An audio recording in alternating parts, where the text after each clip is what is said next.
Welcome back to the countdown, officially inside the top 10, and here we go. Fire it up. Nick Suzuki, captain of Montreal, at number 10. Mark Scheifele of the Winnipeg Jets coming in at number 9. Brayden Point of Tampa at number 8. Auston Matthews, captain for the Maple Leafs, at number 7. And Jack Eichel of the Vegas Golden Knights at number 6. Roper, let's talk about the guy at number 10, the captain of Montreal. You talked about it earlier. You wanted to see more from Dylan Larkin, and you compared him to Nick Suzuki, kind of dragging his team into the fight, getting them back into the playoffs.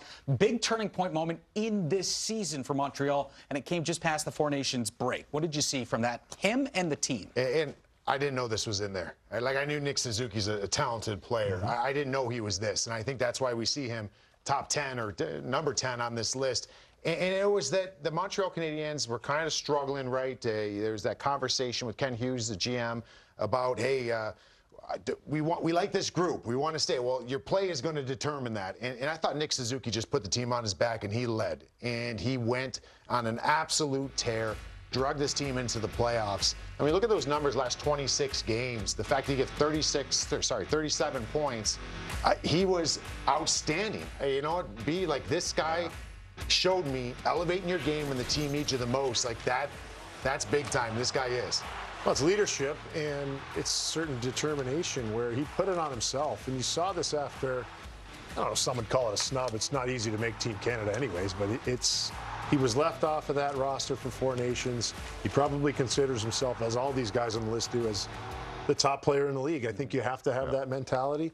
And he went out and proved it to the rest of the world how good he really is. He took a team and dragged them into the fight. That's what leadership does. He spoke about it. He talked to his general manager about it, and then he proved him right. He said, this is what I'm going to do for you. And he held up his end of the bargain. All right, that's why he's at number 10 inside our top 20 centers right now. At number 8, former teammate of yours, Brayden Point, down in Tampa. Third consecutive year of 40-plus goals. This guy just, the bigger the moment, the better he plays, it feels like. What makes him so good? Yeah, nothing really changes with Brayden Point. He's such a low-maintenance guy. When you get to the rink, he doesn't say a whole lot. There's 2 quick stories. I remember his first call-up. He was playing a great game, and Coop was feeding him more and more minutes. And the regulation ended, and he was kind of holding his hand. I was on the bench with him, and he kept telling me his hand hurt. He took his glove off. It looked like his hand got ran over with an 18-wheeler. And he broke his hand, but he didn't want to tell anybody because overtime was starting and he was about to play. And I had to flag down Tommy Mulligan to take a look at it. You know, long story short, pins, surgery. He was out for 6 weeks. I said, don't screw up the rest of your career. And while he was out for 6 weeks, we had to talk to him about maybe getting a new suit. I think he wore the same suit or pants, dress shirt, and tie combo every single day to the rink. His shoes were from Junior. Yeah, slow maintenance dude. And, you know, he was getting all these scoring chances, but I think he found his stick on the way to one of the games. He used, like, you know, the first ever composite CCM. I think it was white. It was one of those rocket balls ones that Taylor made. I forget what it was, but it was from like 10 years prior, and we were kind of all over him about it. Anyways, the next year he comes back with a custom stick that he ended up kind of figuring out for himself. It was a new one. I think he was using Warrior at the time. And we told him the sticks were free. He didn't have to pay for them. And he goes out and scores. I think he gets 50 that year. He switched his stick curve. So just a great teammate, really low maintenance, and a funny guy who's elite at what he does. No, and that's the thing. I mean, that's great insight just from playing with him. I think from this side of it, too, we were kind of talking about this in our production meeting. And I actually would have him a little bit higher on my list. And it's hard for me to say why. I think a big reason is you just know what you're getting. Like, I know that motor's going. I know he's competing. I know he's going to look the same way in the regular season as he does in the playoffs. And let's not forget, that's kind of his MO, playoff hockey. That's where him and Jake Gensel both kind of burst on the scene as, hey, these are playoff performers. Then the regular season started really going. And I can't wait to see what this continues to evolve into. Without Steven Stamkos, there's more and more pressure maybe put on, but it doesn't seem like that stuff bothers him. More of a role for him, I guess. You said you'd have him higher. How much higher? Like inside the top 5, or no? Maybe a 7? tick or 2 up. Okay. Well, maybe we'll do it. Maybe we'll do it at the end here. We shall see. We'll take a look at your personal list at the end of the show. Speaking of number 7, at number 7, Auston Matthews, dropping a couple of spots from last year's countdown. He was 3 last year. He drops to 7. A lot of that, much like we talked about earlier in the show, due to injuries, right? When Matthews is healthy, still the best goal scorer, pure goal scorer we have in the National Hockey League? Oh, I think so. I think so. I mean, it almost feels like that same thing when we've talked in the past about Victor Hedman before Cale Makar came in the league. Doesn't matter if he wins the Norris or not. Victor Hedman was the best defenseman in hockey. You kind of say that about Cale Makar now. And when we're talking about goal scoring, you don't have to win the Rocket. Auston Matthews is the best goal scorer in the world. Naturally, the way he plays, his release. The problem is he's been playing through a lot of stuff. He's been dinged up. I don't think we've seen a real healthy Auston Matthews for a little bit of time, even though I think last year, 2 years ago, the games played were up there. He just was always seeming to nursing that wrist or something going on. But world-class shot. I think he's the best goal scorer in hockey. I think his build and his makeup, he could potentially be in the top 3 in this list every single year, top 2 even.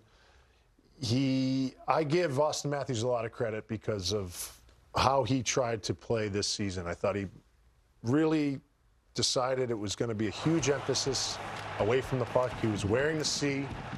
He took that from John Tavares. It was given to him by the team. I think rightfully so. He is so important to this franchise, and how he defends is really important. He's a big man. If he could get a touch meaner, I think it solves a lot of the problems in the postseason for him. And I think it would be infectious for the rest of his team because talent-wise, I mean, he's built in a lab. This is what you want your centerman to look like. He's big, he's strong, he can skate, he's got a great stick, and he's the best goal scorer in the world. So those are all the boxes that he checks.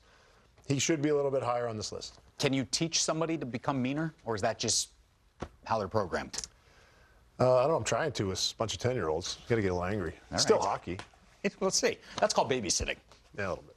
All right, let's talk about the guy above Auston Matthews at number 6, Jack Eichel. And it feels like the narrative surrounding him when he was in Buffalo has completely shifted since he's now been a Vegas Golden Knights and a Stanley Cup champion. Jack, it feels like he's coming off a career year across the board, and it feels like his game is just getting better and better, his all-around game as well. Well, like I said with Auston, in terms of how I saw him start the season defensively, Jack really showed a lot in the Four Nations because that's the best hockey I've seen live.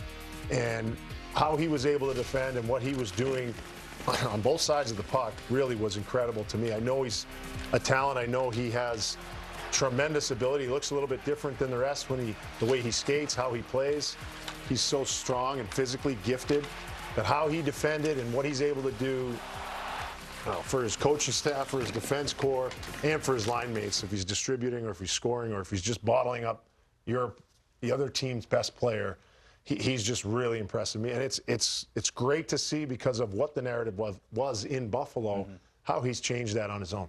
I just don't think we've seen the ceiling on him. He's getting better and better and better, and that's scary for the opponent. I mean, this is the guy, all those things you mentioned, the fact that he cares about the defensive game, and he's actually really talented, and he's got a mind for the game on the defensive side.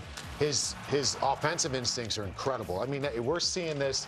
I think this is one of the more impressive guys, the way he's climbed this list. And I'm not sure it's done. You know what I mean? Like, I don't think we've seen the best Jack Eichel yet. Where is there room for improvement with Jack Eichel? Is it still that 200-foot game? Because we know his offensive skills are off the charts. But where do you see room for improvement for Jack? I think it's just doing the same stuff here and you know, eventually getting to the point here in Vegas where he's got a new running mate here in Mitch Marner. It'd be scary to know what maybe they can do together. But this is also a guy that has won.